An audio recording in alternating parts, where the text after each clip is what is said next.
Hi, Jusins is here. Oh, are you waiting for me? I hope that you are. Well, you are going to study again.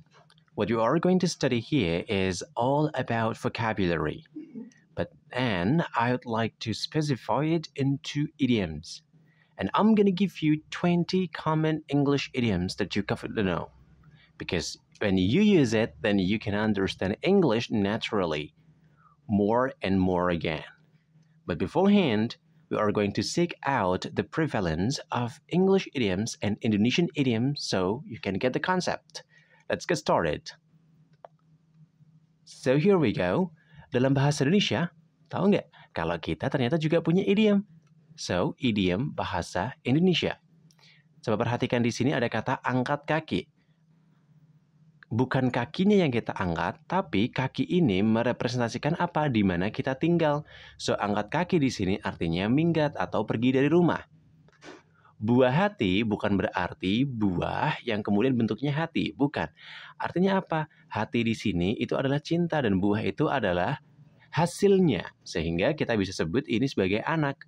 Buah tangan bukan buah yang tumbuh dari tangan, tapi buah ini adalah buah yang kita bawa. Dan kita bawanya pakai tangan, sehingga kita bisa sebut juga oleh-oleh. Dan yang terakhir, darah daging artinya adalah darah keturunan. Oke?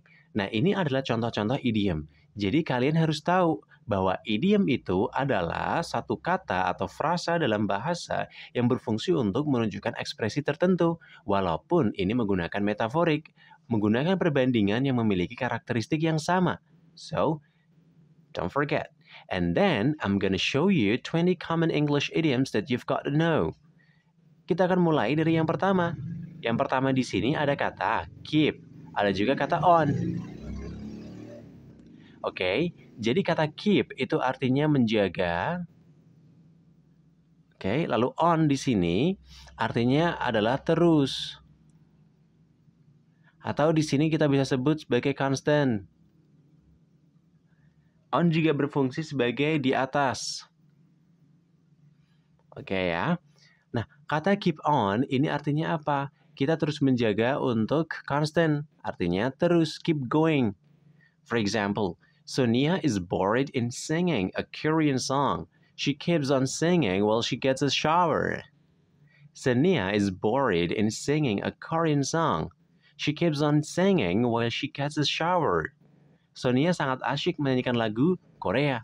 Dia terus aja menyanyi sambil mandi. Nah, siapa nih yang artis kamar mandi? Oke, ada selanjutnya di sini ada kata keep out. Keep di sini artinya apa? Menjaga atau tetap. Out di luar. Bisa juga out artinya di sini habis. Oke, nah kita tetap di luar artinya apa? Menjauhkan diri. Atau kita bisa sebut juga stay away. Atau stay out. Apalagi? Escape itu juga bisa. Nah, terkesan banyak banget ekspresi yang bisa kita gunakan menggunakan bahasa Inggris. So, contohnya seperti ini. Wardani read the board hung on the cage white lion, so she kept out. Wardani read the board hung on the cage white lion, so she kept out. Wardani membaca papan yang tergantung di kandang, macan liar tulisannya. Jadi ia menjauhkan diri. Kemudian selanjutnya ada instruction. Nah, ini juga idiom. Keep out of this. Ini bukan urusanmu. Dari kata apa? Kalau misalnya kita analisa satu-satu, keep itu artinya jaga atau terus. Ini di luar. Ini. Nah, terus di luar ini. Artinya apa? Jangan masuk-masuk, jangan intervensi. Maka bisa kita paraphrasing menjadi it's none of your business. Nah, kita bisa tulis juga of your business. Ini ekspresi yang bagus juga. So, for example, John said, "No, you listen to me, Fred." Mary said, "That's no way to talk to Fred." Don't shout it. Get out of this, Mary. Mind your own business. John said, "No, you listen to me, Fred." Mary said, "That's no way to talk to Fred." John shouted, "Get out of this." Mary, mind your own business. John berkata, sekarang dengarkan aku, Fred. Lalu Mary berkata, tidak mungkin kita bicara dengan Fred. John menjawab, ini bukan urusanmu, Mary, urusanmu. So, you can make it. The following example in here, we have a golden key can open the door. So, this is proverb. Atau kita sebut sebagai peribahasa. Artinya apa? Bisa melakukan apapun dengan uang. Golden key can open any door. Wow. Oke, jadi pintu emas bisa membuka pintu manapun. Kunci emas bisa membuka pintu manapun. For instance, like, we approve that golden key can open any door, but the more important thing is our wisdom to take over.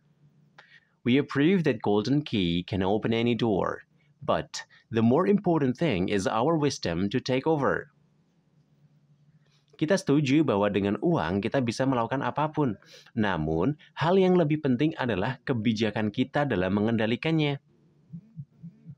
Selanjutnya di sini kita punya do something for a kick. Do itu berarti apa? Melakukan sesuatu. For itu bisa berarti untuk, alasan, karena, macam-macam ya. Nah, kita kick ini berarti tendangan juga bisa. Oke, melakukan sesuatu karena menyenangkan. Jadi kick itu menunjukkan arti apa? Permainan. Menendang itu permainan kalau di culture Western. For example, Tari does cook soup for a kick. Tari does cook soup for a kick. Tari memasak sup karena memasak itu menyenangkan baginya, gitu. Lalu kemudian selanjutnya kita juga punya kata kick back. Nah, kick itu artinya menendang, back itu artinya apa? Punggung. Artinya apa di sini? Istirahat. Rest. Okay, for example, I didn't understand why your boss did not give you the time to kick back. I didn't understand why your boss didn't give you the time to kick back. Aku tidak mengerti kenapa bosmu tidak memberikanmu waktu untuk istirahat. Okay, so the following here kita juga punya kata kick off. Nah, kick itu artinya apa? Menendang. Dan off di sini bisa berarti apa? Bisa berarti inactive, bisa berarti juga pindah, oke? Bisa juga berarti apa? Mati. Jadi terkesan kalian bisa pakai beberapa konteks ini. Nah, kata kick off ini memberikan arti mulai, biasanya dalam sepak bola at sport. Biasanya dalam pertandingan olahraga. For example, the match between Arema FC and Persela FC will kick off at 8 p.m. tonight. The match between Arema FC and Persela FC will kick off at 8 p.m. tonight. Pertandingan antara Arema FC dan Persela FC akan mulai pukul 8 malam. Kemudian selanjutnya kita punya kata kick up. Oke. So, kata kick artinya tadi apa? Menendang. Konteksnya biasanya bermain-main. Up itu artinya terus, constant. Bisa juga berarti naik. Maka bisa di sini sebut kita sebagai membuat kegaduhan atau make a crowd. Make crowd. For example, the bombing terror at the Ramayana store occasionally kicked up and made a customer get stressed out. The bombing terror at Ramayana store occasionally kicked up and made customers get stressed out. Teror bom di swalayan Ramayana sempat membuat kegaduhan dan membuat para pengunjung panik. Kemudian selanjutnya di sini ada kata for kicks. For itu bisa berarti untuk, sebab, karena. Nah, di sini kata kicks itu tadi apa? Tendangan. Jadi di sini hanya untuk sensasi aja karena permainan. So it's only all for sensation.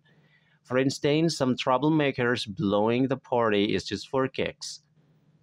Some troublemakers blowing up the party is just for kicks. Para perusuh yang mengacaukan pesta hanya untuk sensasi saja. Lalu kemudian selanjutnya kita punya kata kick one's habit. Oke, kick tadi artinya apa? Menendang. Habit di sini artinya apa? Apa? Kebiasaan. Jadi kick one habit artinya menghentikan kebiasaan buruk atau cut it out. Kita juga bisa sebut cut it out. Cut someone's habit out. For instance, would you like to kick your habit, sir? You are not supposed to smoke at a public spot. We often look at you doing this. Would you like to kick your habit, sir? You are not supposed to smoke at the public spot. We often look at you doing this. Bisakah Anda menghentikan kebiasaan Anda, Pak? Anda tidak sepantasnya merokok di tempat umum. Oh, di sini bukan umur ya, umum, sorry. Oke, kita sering melihat Anda melakukannya. Lalu kemudian selanjutnya kita punya istilah make a killing. Wow, membuat pembunuhan. Enggak, kita bisa artikan di sini mendapatkan uang dengan mudah. Karena yang killing itu biasanya represents for money. For example, the hackers may be able to make a killing of some unpopular companies, but they are illegal. The hackers may be able to make a killing of some popular companies, but they are illegal. So, para pembobol mungkin bisa mendapatkan uang dari perusahaan terkenal dengan mudah, tetapi mereka ini ilegal. Jadi make a killing di sini artinya apa? Mengambil uang, mendapatkan uang dengan mudah, tapi dalam cara yang ilegal. So, kemudian selanjutnya di sini ada kata knock off something. Nah, knock itu artinya apa? Mengetuk. Off bisa berarti apa di sini? Inactive. Oke, I'm so sorry. Di sini saya tulis inactive. Oke, bisa juga berarti pindah, mati. So, here, mengetuk off something artinya apa? Berhenti atau dalam pekerjaan. Oke, for example, why do you knock off your work? Why do you knock off your work? Kenapa kamu berhenti bekerja? Nah, bisa kita artikan juga menggunakan kata quit, stop, retire. Nah, itu juga bisa. Terserah kalian pakai yang mana. Kemudian selanjutnya kita punya kill two birds with one stone. It's actually a proverb, peribahasa. Oke, artinya apa? Mendapatkan keuntungan lebih dalam sekali usaha. For example, Adinda never thought of the bonus plate of particular item because her going to Adinda never thought of the bonus plate of particular item because her going to mall was only to buy detergent. It was to kill two birds with one stone. Adinda never thought of the bonus plate of particular item because her going to mall was only to buy detergent. It was to kill two birds with one stone. Adinda tidak pernah mengira mendapatkan hadiah piring karena dia pergi ke supermarket hanya untuk belanja deterjen. Ini seperti mendapatkan keuntungan lebih dalam sekali usaha. Wow. Kemudian selanjutnya kita punya nothing of the kind. Nothing itu artinya tidak ada. Bukan apa-apa. Of the kind di sini jenis. Bisa kita artikan tidak seperti yang diduga atau unexpected. For instance, I thought that he would be a gentle, but he was nothing of kind. He was rude. I thought that he would be a gentle, but he was nothing of kind. He was rude. Aku kira dia baik, tapi dia tidak seperti yang gue duga. Dia kasar. Aduh, siapa nih yang kasar? Kemudian selanjutnya, after nothing of the kind, we can say of the kind, yang artinya apa? Mirip. For instance, Lana and Lonnie, the twin, often make a trek to go to school. Lana and Lonnie often move into the class of each. The teacher cannot be aware because they are the twin of the kind. Lana and Lonnie, the twin, often make a trek to go to school. Lana and Lonnie often move into the class of each. The teacher cannot be aware because they are the twin of the kind. Lana dan Lani si kembar sering membuat usil saat sekolah. Lana dan Lani sering berpindah kelas satu sama lain, dan Pak Guru tidak bisa menyadarinya karena mereka sangat mirip. And then the following here, come in one's kingdom, datang masuk ke dalam kerajaan seseorang atau artinya menjadi terkenal. For example, having won the national speech competition, Henry came in his kingdom. Having won the national speech competition, Henry came in his kingdom. Setelah menjuarai lomba pidato nasional, Henry menjadi terkenal, gitu. Kemudian selanjutnya di sini ada kata kiss the road atau mencium jalan. Bisa kita artikan menerima hukuman tanpa membantah. Okay, so for example, Samantha is an obeying boy. Okay. Oh, Samantha is a boy. All right. In fact, when his parents found him make mistakes, he would kiss the road, as the parents said. Samantha is an obeying boy. In fact, when his parents found him make mistakes, he would kiss the road, as the parents said. Samantha anak yang patuh, nyatanya ketika orang tuanya mengetahui dia melakukan kesalahan, dia akan menerima hukuman tanpa membantah, seperti apa yang orang tua perintahkan. Wow, cool. Kemudian selanjutnya di sini ada kata knee-jerk reaction. Oke, atau di sini kita sebut respon otomatis. Automatic response, atau reaksi tiba-tiba yang dibuat tanpa berlandaskan penyebab dan fakta. For example, with one of his typical knee-jerk reaction, he talked about the moral arguments that no one understood. With one of his typical knee-jerk reaction, he talked about the moral arguments that no one understood. Dengan salah satu reaksi tiba-tiba yang dibuat tanpa berlandaskan penyebab dan fakta, dia membicarakan pendapat moral yang tak seorang pun memahaminya. Kemudian selanjutnya kita punya get one's knickers in a twist. Artinya apa? Marah dan jengkel. Or we can say annoyed, mad, angry, ticked off. Nah, terserah kalian mau pilih yang mana. For example, Mas Rohan's parents got their knickers in a twist after he misused given money to play online games. Mas Rohan's parents got their knickers in a twist after he misused given money to play online games. Orang tua Mas Rohan menjadi jengkel setelah Mas Rohan menggunakan uang pemberiannya untuk bermain game online. Aduh, siapa nih yang melakukannya? Kemudian selanjutnya di sini kita punya kata knock about. Oke, knock mengetuk, about di sini artinya tentang. Mengetuk apa? Bepergian, berkeliling. Kayaknya sih jauh ya maknanya dan representasinya, tapi ya that's how it translated, okay? For instance, like Krishna has the plan to knock about the libraries over the city next holiday. Krishna memiliki rencana bepergian mengelilingi beberapa perpustakaan di beberapa kota liburan yang akan datang. Itu adalah 20 idiom yang penting banget buat kalian praktekin dan kalian tahu, sehingga kalian bisa memahami lebih banyak ketika native speakers mengucapkan dalam bahasa mereka. Because somehow they will be speaking more casual instead of like the formal one. So, if you love this video, just click like and subscribe this channel. And anyway, don't forget to share this content to your friends in order that they can study with us. So, see you guys in the following video. Bye, international and sociable people. By then, ciao.